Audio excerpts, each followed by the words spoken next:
My name is Rachel Doyle. I'm 32, and on Christmas night my parents locked me out of their house in the snow and wouldn't let me back in for so much as a coat. I stood on the porch with my purse on my shoulder and nothing else, and through the gap in the door my mother said the thing she'd been saying my whole life. "You can't do anything on your own, Rachel. You're desperate." Behind her, my brother Cody pulled the curtains shut in what used to be my room. The next morning, I drove to the bank to use an old card my grandfather had left me years ago, just hoping for gas money and a cheap motel. The manager swiped it, looked at her screen, and went white. "Ma'am," she whispered. "Please sit down. You need to see this." 48 hours later, my mother wasn't the one giving orders anymore. Welcome back to Calm Drama Stories, where the daughter they locked out on Christmas night with nothing but her purse turns out to be the one holding everything they never knew they had. If you've ever been called desperate by the very people who were leaning on you the hardest, stay right here. Because what that bank manager found on her screen changes everything. Drop a comment and be sure to subscribe. I want to clear something up right away, because my mother spent years telling a different version. I was not living in my parents' house because I'd failed at life. 3 months before that Christmas, I'd taken a job as an emergency room nurse at the hospital in my hometown. I'd moved back from the city for it. The apartment I wanted wouldn't be open until February, and my first few hospital paychecks were still clearing, so I asked my parents if I could stay in my old room for a couple of months to save on a deposit. That's it. That's the whole shameful story of my dependence. A grown woman with a full-time job in the hardest department in the building, sleeping in her childhood bedroom for 8 weeks to be smart with money. I'm the kind of person who plans. I've always been the one who handles the crisis without making it about me, because that's literally my job, and it's also just who I am. I don't ask people for things. I figure it out. That sounds like strength. And most days it is. But I've learned it's also the thing that made me an easy target. Because if you never ask for help, the people around you decide you don't need any, and some of them decide that out loud, and a few of them decide it while quietly helping themselves to what's yours. I didn't know that last part yet. That Christmas. I just knew I was a 32-year-old ER nurse being treated like a burden in the house where I grew up, and I couldn't figure out why 2 months of saving money had turned me into the family disappointment. I'd understand soon. It was sitting on a screen at a bank, and it had been there for years. The temperature in that house had a pattern, and the pattern was Cody. My brother is 4 years younger than me, and from the time he was born he was the one my mother worried about, the one she watched, the one the whole house arranged itself around. There was always a reason. He'd been a premature baby. He'd had a hard time in school. He'd lost a job. Then another, then a third. And every setback became more evidence that Cody needed protecting, while I, who handled my own setbacks without an audience, became evidence of something else. I became proof that some children just don't need their parents. My mother said it like a compliment and meant it like a dismissal. "Oh, Rachel's fine. Rachel can take care of herself," she'd say, waving me off like a fly, while she cleared a path through the world for my brother. Those first weeks back home, I watched it up close for the first time as an adult. Cody, 28, unemployed again, getting his car payment handled. Cody getting a check pressed into his hand at the dinner table. And me, the working nurse, getting reminded that I was lucky they were letting me stay. One night my mother said it plainly, the first small version of the line that would eventually define everything. I'd offered to help with something, money for groceries since I was eating their food, and she patted my hand and said, "Don't worry about it. You can barely take care of yourself. You can't do anything on your own anyway." I let it go. I always let it go. I was good at letting things go, which, it turns out, is exactly the quality a thief looks for in a victim. The card in my purse came from my grandfather, my mother's father, Leo Marsh. Pop Leo, I called him. He died 6 years ago, but he gave me that card 14 years before that, on the day I graduated high school. I want to tell you about that day, because it turned out to matter more than anything else in my life. He took me out for pie, just the two of us, and he slid an envelope across the diner table. Inside was a debit card with my name on it, attached to an account he'd opened for me, and he'd put a real amount in it to start. Enough to mean something. He told me it was for my future, for school, for emergencies, for the day I'd need to stand on my own 2 feet. And then he did something I didn't understand at 18. He took a paper napkin, wrote on it, folded it into a little square, and tucked it behind the card in my wallet. "Keep this with the card," he said. "Don't read it now. Read it the day you need it." Then he looked at me, dead serious, and added one thing out loud. "And Rachel, don't tell your mother about this account. She'll spend it." I laughed, because I was 18, and I thought he was being a grumpy old man about his own daughter. I tucked the napkin away and mostly forgot about it. I used the account a little in college, then less, then not at all, once I had a nurse's salary. Years went by. The card went soft and scratched in the bottom of my wallet, just an old thing I never threw away. I had no idea I was carrying a loaded weapon and a warning, folded into a square, the whole time. Pop Leo died 6 years ago, and my mother handled everything.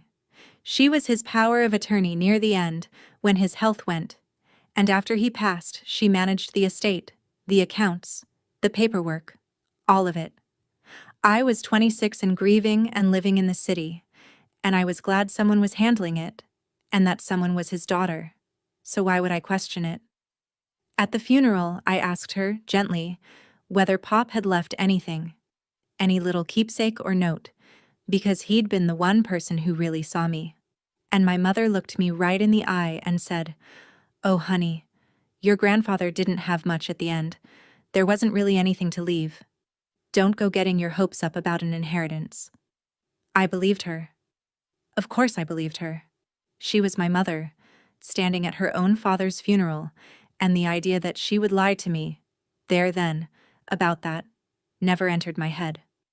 So I let go of the thought of any gift from Pop Leo. I had my memories and a scratched-up old debit card I assumed had long since been closed or emptied, and that was enough. I never checked the account. Why would I? I'd been told there was nothing, and I had no reason on earth to doubt the woman who told me. That single sentence at the funeral, "There wasn't really anything to leave," was the cornerstone of everything that came after. It was the lie that kept me from looking, and it worked for 6 years, because the most effective lies aren't the ones that scare you off. They're the ones that gently tell you there's nothing worth looking at, so you simply stop looking. I stopped looking. She counted on it. Living back in that house, 3 months before Christmas, I started noticing money I couldn't explain. Cody didn't work. Not steadily, but Cody had things. A newer truck appeared in the driveway. His old debts, the ones my mother used to whisper about, seemed to evaporate. There was a vacation, a deposit on an apartment for him and his fiancée, a watch. I'm not nosy by nature, but I'm an ER nurse, and the job trains you to notice when the story doesn't match the chart. The story was that my parents were comfortable but careful, retirees on a fixed income. The chart was a 28-year-old with no job buying a truck. One evening, I asked, lightly, just curious, "Where's Cody getting the money for all this?" My mother's face did something I'd see again later, a quick flicker before the smooth mask came back. "That's family business, Rachel," she said. "It's being handled." It's being handled. I let it go, because that's what I do, but it lodged somewhere in the back of my mind, a small wrong note. I even thought once, idly, that I should look at my own old account from Pop Leo someday, just to close it out properly. But I had no way to check my parents' finances, no access to my mother's accounts, nothing to investigate.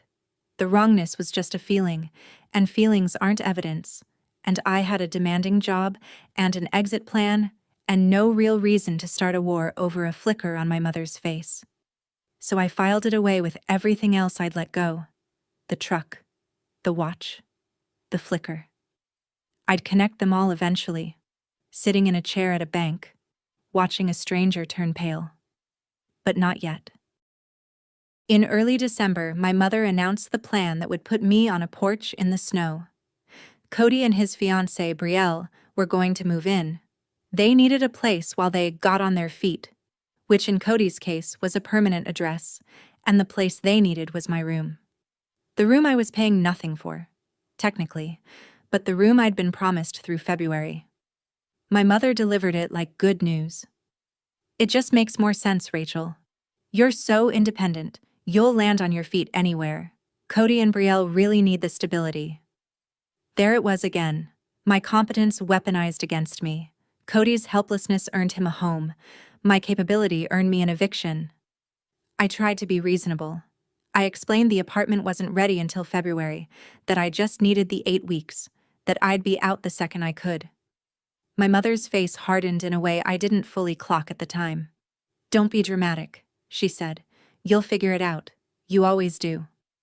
Looking back, I understand why she was so eager to get me out of the house, and it had nothing to do with Cody needing a room. I was getting too close. I was in the house, noticing the trucks and the watches and the money that didn't add up, asking light little questions that were getting less light. A daughter who never visits can't notice anything. A daughter sleeping down the hall might. She needed me gone before I started actually looking, and Christmas gave her the excuse. I didn't know that yet. I just thought my mother was choosing my brother over me one more time, which was true. But it was so much smaller than the truth. The truth needed a bank to tell it. Christmas dinner was a performance, and I was cast as the cautionary tale. The table was full, aunts and uncles and cousins, and my mother spent the meal narrating Cody's bright future, the engagement, the apartment, the fresh start. When the conversation drifted to me, it drifted down, the way it always did. "Rachel's still finding herself," my mother told the table, "though I had a job and a plan and a pension. We're letting her stay with us while she sorts things out." Letting her stay? Sorts things out. I sat there in my scrubs-adjacent good sweater and ate my dinner and said nothing, because making a scene at Christmas would only prove her point.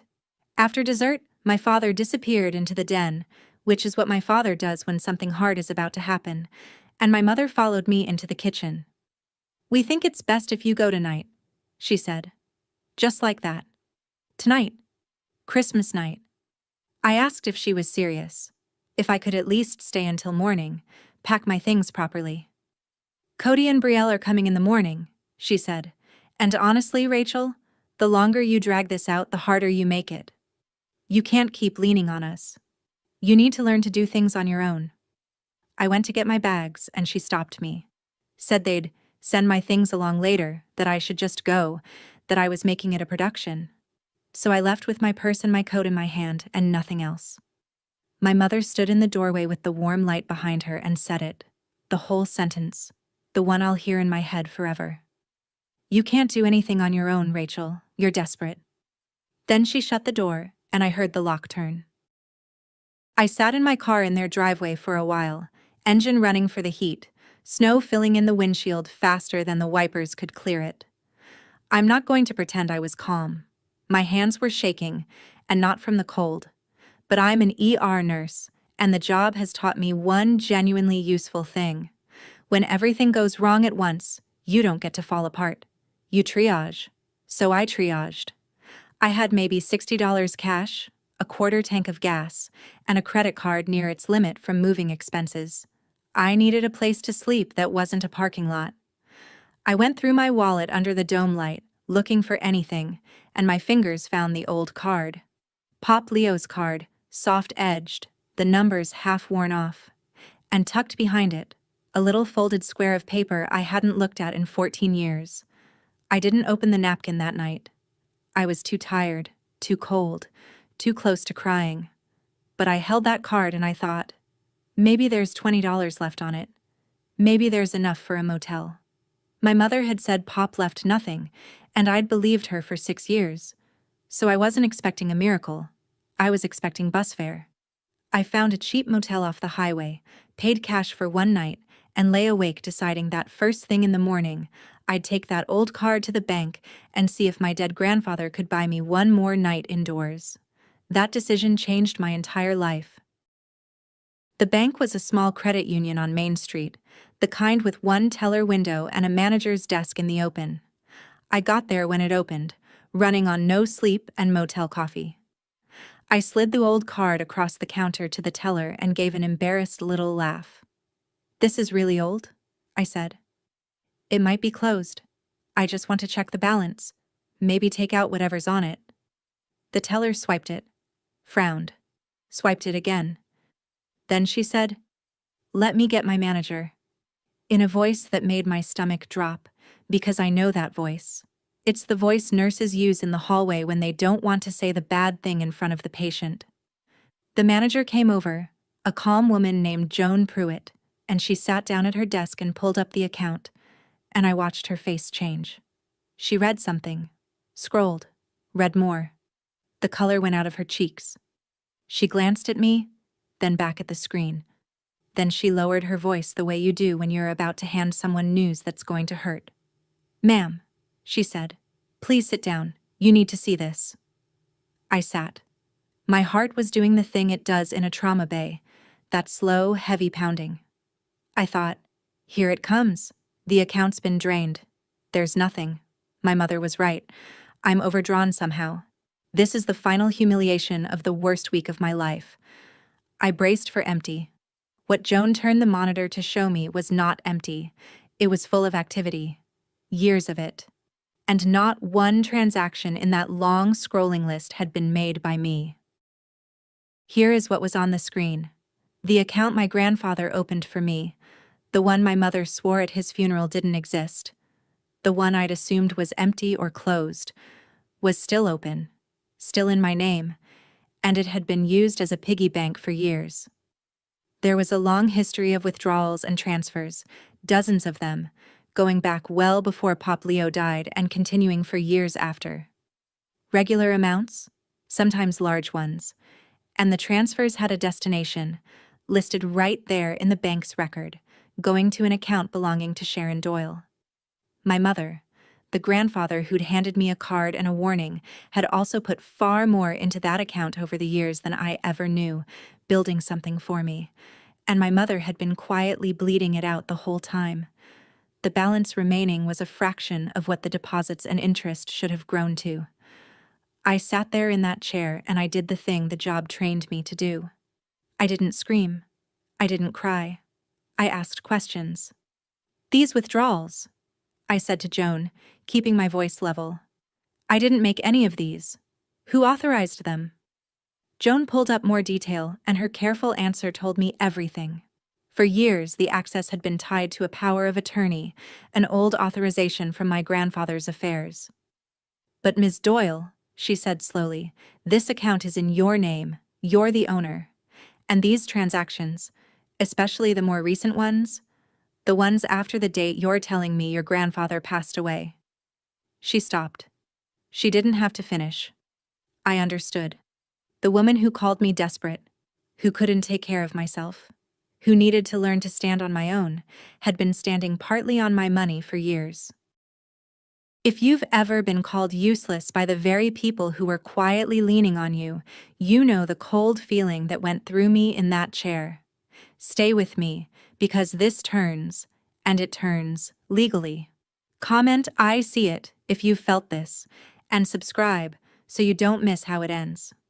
Joan Pruitt was kind, and she was precise, and she walked me through it like a professional, which is exactly what I needed. The account was mine, she confirmed, solely mine. My grandfather had set it up that way, with me as the owner. My mother had been an authorized user or had access through her power of attorney over my grandfather's separate affairs, and somewhere along the way, that access had bled into an account that was never hers to touch. "Here's what I'd recommend," Joan said. "We can print your full statement history. You'll want to review every transaction and identify which ones you didn't authorize, and given the pattern and the dates, you may want to file a fraud claim and speak with an attorney. Some of these transactions may be recoverable." Recoverable. I held on to that word. I asked her to print everything, every page, going back as far as the system held. While the printer ran, I sat very still and let the ER nurse in me take over from the daughter. The daughter wanted to drive to my parents' house and put my fist through that locked door. The nurse made a list. Get the statements. Identify the fraud. Find a lawyer. Document everything. Stay calm, because the calm person in the crisis is the one who controls it. By the time Joan handed me a thick stack of warm paper, I wasn't a desperate woman who'd been thrown out in the snow anymore. I was a creditor building a case. Sitting in that motel room with the statement spread across the bed, I finally understood the whole machine my mother had built. It started with the lie at the funeral. There wasn't really anything to leave. That sentence wasn't grief. It was a lock on a door. As long as I believed Pop Leo had left nothing, I'd never check the account. And as long as I never checked, she could keep drawing from it. And she had the means, because near the end of his life, she'd been my grandfather's power of attorney, handling his money, his bills, his accounts. That authority was real while he was alive. But here's the thing I learned, the thing that turned my whole case from a family grievance into a legal one. A power of attorney ends the moment the person dies. The instant Pop Leo passed, any authority my mother had through that document was gone, completely, in every state, no exceptions. Every withdrawal she made after his death wasn't a gray area or a family loan, it was unauthorized. And the account she was pulling from wasn't even his. It was mine. So she'd taken money that belonged to me, using an authority that had died with her father for years, while telling me I couldn't take care of myself. The audacity of it actually steadied me. There's a clarity that comes when cruelty turns out to be that clean, that documented, that provable. I wasn't dealing with a feeling anymore, a flicker on a face, a wrong note. I was dealing with a paper trail, and a paper trail is something an ER nurse who charts everything knows exactly how to respect. I stacked the statements neatly. I circled the transactions after the date of my grandfather's death. And then I reached for my wallet, because there was one piece of evidence I still hadn't read. I took the little folded napkin out from behind the old card, the one Pop Leo had tucked there 14 years ago and told me not to read until the day I needed it. The paper had gone soft and yellow, the folds nearly worn through, but his handwriting was still there, that careful slanted print I'd know anywhere. I want you to hold these words in your mind for the rest of this story, because my grandfather wrote them when I was 18 years old, and he knew. He knew. For when you have to stand on your own, it read, "This is yours, Rachel. Nobody else's. Don't tell your mother about it, because she'll spend it, and she'll have a good reason every time. Some people love you and steal from you in the same breath. Protect yourself. Love, Grandpa Leo." I sat on the edge of that motel bed and I read it 3 times, and the third time my hands were steady. He'd warned me on a folded napkin when I was 18. I just never believed my own mother was the warning. He'd known his own daughter well enough to predict, 14 years in advance, exactly what she would do, and he'd tried to build a wall around me with a debit card and a paper napkin and a secret. The only thing he'd gotten wrong was thinking I'd read the note in time. I hadn't. I'd trusted her instead, the way children do, right up until she locked me out in the snow. But here's what mattered. The note wasn't just heartbreak. It was evidence of intent. It proved the account was meant for me alone, that my grandfather had explicitly excluded my mother, that there was nothing accidental or family about the money she'd been taking. Pop Leo, 6 years dead, had reached out of the ground and handed me the cornerstone of my case. I folded the napkin back up gently, and I put it somewhere safe. I was going to need it, and I was finally, fully done being told what I couldn't do on my own. I need to be clear about what this was and what it wasn't, because it matters to me that you understand I didn't win a lottery. This was not a windfall. Nobody handed me a fortune at the dramatic moment. What that bank screen showed me was a robbery, mine, in progress for years, and everything that happened next was me clawing back what was already legally mine. The money in that account was money my grandfather had given me, on purpose, with my name on it. It was never my mother's, so I wasn't getting rich. I was recovering stolen property, the way you'd recover a car somebody took out of your driveway. That distinction kept me honest through the whole thing. I never once wanted more than what was mine. I didn't want my parents' retirement savings, Didn't want Cody's truck. Didn't want a cent that wasn't already supposed to be in that account. I just wanted back what had been taken, and I wanted the people who'd taken it to stop pretending I was the helpless one. And to get it, I couldn't just confront my mother in a screaming match, because she'd talk her way out of that the way she'd talked her way through my entire childhood. I needed it, the way I'd needed Pop Leo's note, in writing. Provable. Cold and clear and outside the reach of her excuses.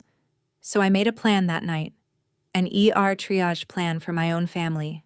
Statements? Already done. A lawyer, next. A formal fraud claim with the credit union, alongside it. And then, only then, when the truth was documented and undeniable, the conversation. Not a screaming match. A presentation. I wasn't going to fight my mother on her turf, with feelings and volume, where she always won. I was going to bring her somewhere she'd never beaten me, the realm of the written down. I found a lawyer named Tom Avery, an estate and elder law attorney 2 towns over, and I brought him the statements and the napkin and the dates. He listened the whole way through without interrupting, which is how you know someone's actually thinking. When I finished, he set down his pen. "Ms. Doyle," he said, "I want to make sure you understand how strong this is, because people in your position often think they have less than they do." He laid it out. The account was mine, solely, demonstrably. My grandfather's power of attorney, whatever it had once allowed, had terminated the instant he died, automatically, by law. Every transfer my mother made out of my account after that date was unauthorized. Full stop. "This isn't a misunderstanding between family members," Tom said. "This is conversion, possibly criminal. At minimum, you have strong grounds to demand the funds back, and the credit union's own fraud process may reverse some of it directly." He tapped the napkin, in its little plastic sleeve now. "And this is unusually helpful. It establishes your grandfather's intent and explicitly excludes your mother. Juries and judges like intent. So do banks." For the first time since the porch, I felt the ground go solid under me. I asked him the question I needed answered before I did anything. "I don't want to destroy my family if I don't have to," I said. "I want my money back. Can we do this in a way that gives them the chance to make it right before it becomes a criminal case?" Tom nodded slowly. "We can lead with a demand and a recovery plan," he said. "Whether it stays civil depends entirely on how they respond." Good, I thought. I'll give them the chance. More of a chance than they gave me on a porch in the snow, but the choice would be theirs, in writing, on the record. The credit union doesn't sit on a fraud claim. Within days, their fraud department reached out to verify activity, and the moment my mother got a call from the bank instead of a call from me, the temperature changed again. Only this time it was her turning cold and then hot. The first text was ice. "I don't know what you've started, but you need to stop it immediately." I didn't answer. The next one, a day later, had a crack in it. "Rachel, the bank called me. Whatever you think you saw, it is not what it looks like. We need to talk before you do something you'll regret." Still I didn't answer, because I'd learned, finally, that answering my mother was how she got her hooks in. Every conversation was a door she could walk through. The statements couldn't be argued with. My silence couldn't be twisted. So I let the paper do the talking and I kept my mouth shut. And it drove her to a fury I'd never seen, because for the first time in my life, she couldn't manage me. She couldn't flatter me into smallness or shame me into silence, because I wasn't on the phone to be flattered or shamed. By the end of that week, the texts were coming in clusters, swinging between threats and tears, and every single one confirmed what the screen had already told me. An innocent woman doesn't panic like that. An innocent woman says, "Check whatever you want. It's all fine." My mother said, "Stop. And don't. And you'll regret this. And it's not what it looks like." Those are not the words of someone who's been wronged. They're the words of someone who's been caught. I screenshot every one of them and sent them to Tom Avery, and I went back to work in the ER, where at least the bleeding was honest. Cody found me at the hospital, in the parking lot after a shift, which took some effort, and told me my mother had sent him. He was a mess, angry and scared and trying to be intimidating, which has never been Cody's strong suit. "What are you doing to Mom?" he said. "She's freaking out. You're trying to send her to jail over money?" I leaned against my car, still in my scrubs, too tired for theater. "Cody," I said, "do you know where the money for your truck came from? Your apartment deposit? The debts that disappeared?" He opened his mouth and closed it, and in that pause I saw that some part of him knew, or had chosen not to know, which is its own kind of knowing. "Mom said it was family money," he finally said, weaker now. "She said it was an account that was, like, all of ours. Family money." There it was, the phrase she'd used to launder it in her own mind and in his. "It was an account our grandfather put in my name, Cody," I said. "Just mine. He left me a note telling me to keep it away from her because she'd spend it. And she spent it. On you." I watched that land. Cody isn't cruel. Not really. He's just been the favorite so long he never asked what the favoritism cost or who paid for it. "I didn't know," he said, and I think it was even true. "I didn't ask." "No," I said. "You didn't. That's the whole problem with being the one they protect. You never have to ask where it comes from." He didn't have an answer for that. He stood in the cold parking lot looking younger than 28, and for the first time I felt something other than envy toward my brother. I felt sorry for him. He'd been bought with my money and never even knew the price. When threats didn't work and Cody didn't work, my mother reached for the oldest tool in her kit. Guilt. She called, and for once I picked up, because Tom had advised me that a documented attempt to resolve things would only help me, so I let it record in my memory and said almost nothing. Her voice was soft now, wounded, maternal. "Rachel, sweetheart, I think this has all gotten so out of hand," she sniffled. "Are you really going to send your own mother to prison? Over money your grandfather basically meant for the whole family anyway, after everything your father and I have done for you?" I let the silence stretch, the way Joan had let her own silence stretch at the bank. Then I said, evenly, "Grandpa didn't mean it for the family, Mom. He put it in my name and he left me a note about you specifically." A sharp little intake of breath. She hadn't known about the note. "I don't want you in prison," I went on, which was true. "I want my money back. Every dollar you took after he died, which is all of it that mattered. You have a chance to make this right before it goes any further. That's more of a chance than you gave me." She switched instantly from tears to ice, the mask slipping clean off. "After everything, you're choosing money over your family," she said. And I almost laughed, because there it was, the projection so perfect it was almost art.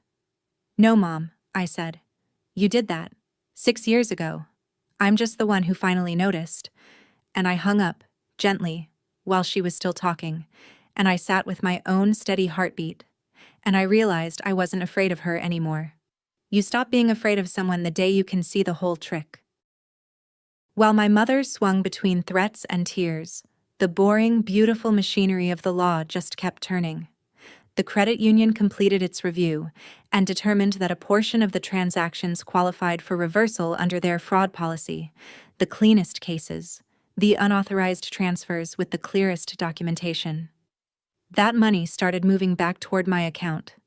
Not as a gift, not as a windfall, but as a correction. A wrong being made less wrong by people whose job is to make ledgers honest.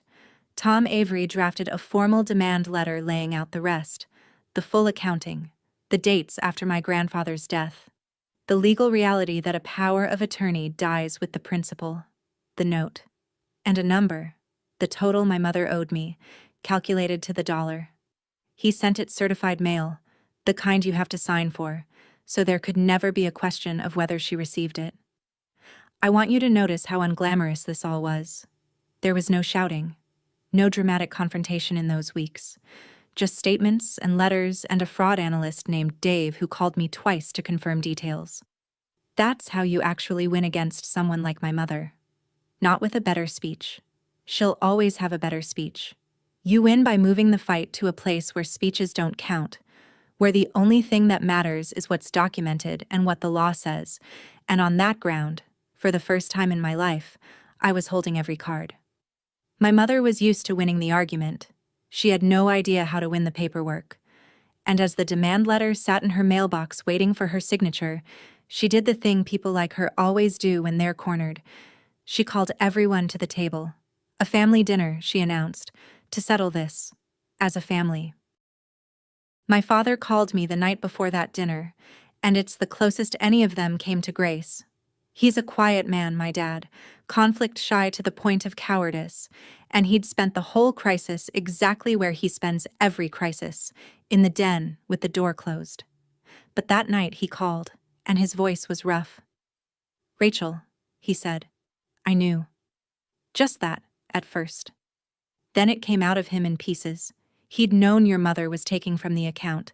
He'd told himself it was borrowing, that she'd pay it back, that it wasn't his business to police his wife. He'd watched her tell me at the funeral that there was nothing, and he'd said nothing, because saying something would have meant a fight, and my father would rather lose a daughter than have a fight. "I should have told you years ago," he said, and he was crying now, the awful held-back crying of a man who never learned how. "I let it happen. I let her put you out in the snow. I'm so ashamed." And I believed him, and it hurt more than my mother's threats, because his was the cowardice of a man who loved me and still wouldn't move. "Dad," I said gently, "thank you for telling me. I mean that." Then I said the hard part. "But I'm not stopping. The money's mine, and I'm getting it back, and I'm not going to pretend at that dinner tomorrow that this didn't happen." He was quiet a long moment. "I know," he said. "I just wanted you to hear once that you were right. You were always the strong one. We used that against you. I used it against you. It wasn't enough, but it was true, and it was the first true thing anyone in that house had said to me in years, and I held on to it." The family dinner was set for the first Sunday of the new year at my parents' house, and my mother stacked the room. Aunts, uncles, a couple of cousins, the same audience that had watched me get narrated down at Christmas. I understood exactly what she was doing, because it was the move she'd run my whole life. Surround me with relatives, frame me as the greedy, vengeful daughter dragging the family through the mud, and apply enough collective pressure that I'd back down just to make the discomfort stop. She wanted me outnumbered. She wanted a jury she'd already bribed with her version of the story. The old me would have walked into that room and folded, because the old me couldn't stand being the problem in front of people. But I wasn't bringing the old me. I was bringing a folder. Tom had prepared a clean packet for me, copies of the key statements, the timeline, the legal summary, and a copy of Pop Leo's note. I put it in a plain envelope, and I drove out to the house I'd been thrown out of 2 weeks before, through the same streets, in the same car. I wasn't nervous, which surprised me. I'd spent the worst nights of the year in a motel and a hospital break room, and I'd come out the other side standing. There's nothing a room full of disapproving aunts can do to a woman who's already been locked out in the snow and survived it. I parked. I sat for a second and touched the envelope on the passenger seat, the way you touch something to make sure it's real. Then I walked up the porch steps, past the door that had been locked against me, and I let myself into my mother's ambush, carrying the one thing she had no answer for: the truth, in writing. The living room was full, and the air was already arranged against me. My mother had gotten there first, in every sense. She sat in the center of the couch like a woman holding court, my father beside her staring at his hands, Cody and Brielle off to the side, and a half-circle of relatives in the good chairs holding cups of coffee and preloaded opinions. My mother started before I'd even sat down. "Thank you all for coming," she said, her voice trembling with rehearsed hurt. "I didn't want to do this so publicly, but I think Rachel needs to hear from the whole family." She turned those wet eyes on me. "Rachel has decided, over some misunderstanding about Grandpa's old accounts, to accuse me, her own mother, of stealing. She's gone to lawyers, to the bank. She's trying to have me charged with a crime." A murmur went around the room, the soft, disapproving sound of people who'd been told one side. An aunt shook her head at me. "We took her in," my mother went on, gaining steam. "We let her live here when she had nowhere to go, and this is how she repays us." I always said it. You all know I did. That girl is desperate and she can't do anything on her own, so now she's inventing a story to take money she didn't earn. There it was. The whole strategy in one breath, the eviction rewritten as charity, the theft rewritten as my fantasy, the word desperate deployed one more time to make me small. I felt the old pull, the lifelong urge to shrink, to apologize, to make the discomfort go away by disappearing. The whole room was leaning into her story. And then I felt the envelope in my hand. And I remembered that I had spent 14 years carrying my grandfather's warning without reading it. And I was done being the only person at this table who didn't get to finish a sentence. I didn't raise my voice. I just said, "Can I show everyone something?" And I opened the envelope. I laid the pages on the coffee table in the middle of the room, one at a time, so everyone could see. "This is a bank statement," I said, calm as a vital signs report. "For an account my grandfather opened in my name when I was 18. Only my name." I set down the next page. "These are the withdrawals and transfers out of it. Dozens of them, over years. Every one of them goes to an account belonging to my mother. I never authorized a single one." A few of the aunts leaned in despite themselves. "Mom told me at Grandpa's funeral that he left nothing, that there was no account, nothing to inherit. She said that so I'd never look." I set down the third page, the timeline, and I put my finger on a date. "This is the day Grandpa died. A power of attorney ends the moment a person dies. That's the law, in every state. Every transfer after this date came out of my account, with no authority at all. That's not a family misunderstanding.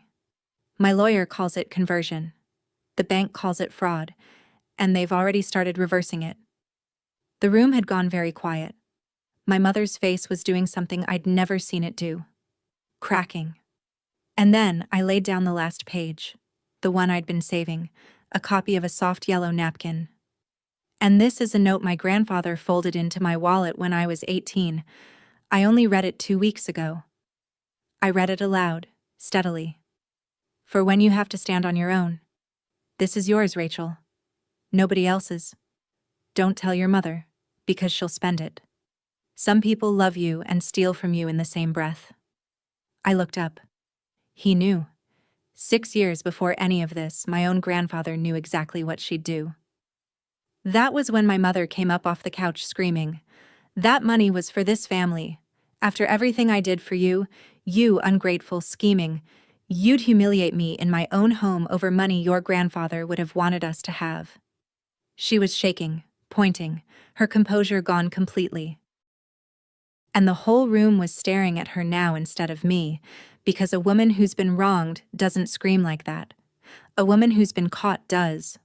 I stayed in my chair. I kept my voice low. "Grandpa knew you'd say that, Mom," I said. "He wrote it on a napkin when I was 18. And the room, finally, was silent enough to hear the truth in it.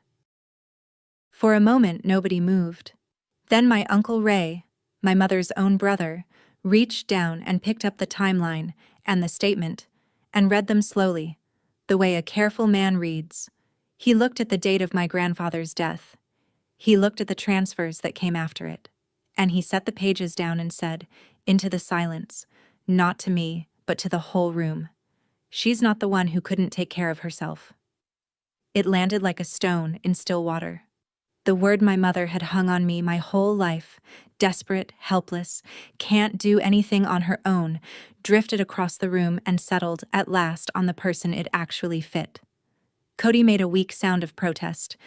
"This is insane! Mom didn't—" But then his eyes caught one of the transfer lines, a date he recognized, the month of his truck. And his own name was nowhere on the document, but the timing told him everything, and he stopped. He just stopped. My mother looked around the room for her audience and found it gone. The aunts who'd shaken their heads at me were now looking at her, at the screaming woman standing over a coffee table full of proof, and the story she'd told had simply evaporated in the face of paper.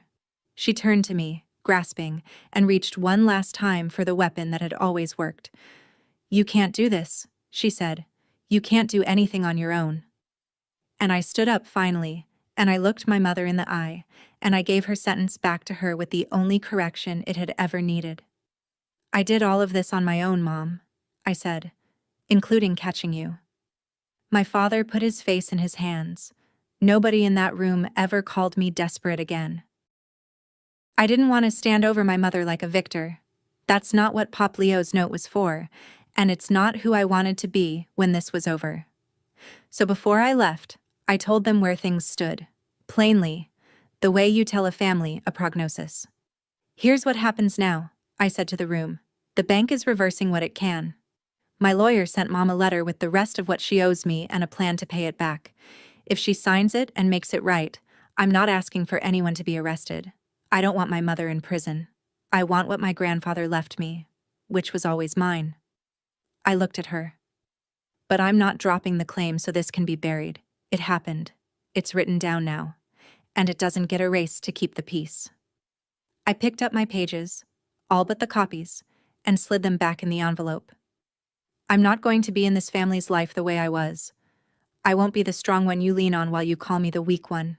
That's over." I said it without heat, which somehow made it land harder. "If any of you want a real relationship with me, the door's open. But it's my door now, and it locks from my side too." Then I walked out. I was the first one to leave, which I'd never been in my life. Always the last. Always cleaning up. Always making sure everyone else was settled before I moved. I walked down the porch steps past the door that had been locked against me on Christmas, and I got in my car, and I drove to the motel that had become more of a home than that house ever was. I didn't cry. I felt, for the first time in years, completely my own. Here's how it settled, over the months that followed. The credit union reversed the transactions that qualified, and a good portion of my money came back that way. Quietly, line by line, a ledger being made honest. For the rest, my mother faced a simple choice that her lawyer surely explained to her in plainer terms than I ever could. Sign the repayment agreement and avoid criminal exposure, or fight it and risk a fraud charge with a paper trail a first-year prosecutor could win. She signed. Of course she signed. People who count on never getting caught fold fast once they are. The repayment plan isn't fast and it isn't comfortable for her, and I've made my peace with the fact that some of it I may never fully see. But most of what was mine came home, and more importantly, it came home labeled correctly. Recovered. Not given. Not borrowed. Recovered. I moved into my apartment in February, the one I'd been saving for the whole time, and I furnished it slowly with my own paychecks, and there is a particular peace in a home that nobody can lock you out of. My job at the hospital is hard and good. I'm steady there. Cody and I are in a strange new place. He called me a few weeks after the dinner, not to argue, just to say he'd been thinking, and that he was sorry he never asked where things came from. He started pulling back from our mother's orbit, getting his own footing, and I think some part of him is relieved to find out he might be capable of standing on his own too. We'll see. My father and I talk sometimes. He came and helped me move a couch into the apartment, and we didn't say much, and that was its own kind of apology, the only kind he has. My mother and I don't speak. She has never once said she was sorry. Not really. Not in a way that wasn't actually about herself, and I've stopped waiting for it. Because a woman who could stand at her own father's funeral and lie to his granddaughter about his last gift is not a woman who's going to find the bottom of her own conscience at this late hour. I made my peace with that, and the peace is lighter than the hope ever was. I keep Pop Leo's napkin in a frame now, on the wall of my own kitchen, the soft yellow paper and the careful slanted print. For when you have to stand on your own. I read it some mornings with my coffee. He gave me money. Yes. And it mattered. But that was never the real gift. The real gift was that one person in my life saw exactly who I was, and exactly who my mother was, and trusted me to figure it out before it was too late. I figured it out. A little late. But I figured it out on my own. The people who keep telling you you're helpless are very often the ones counting on you, never checking the balance. They locked the door and called me desperate. The card. The screen. The napkin my grandfather folded when I was 18. If someone in your life keeps insisting you're helpless, ask yourself what they're hoping you'll never look at. Sometimes standing on your own just means finally checking the balance. Share this with someone who needs to hear it. Tell me your story in the comments, and subscribe to Calm Drama Stories, where the quiet ones finally get the last word.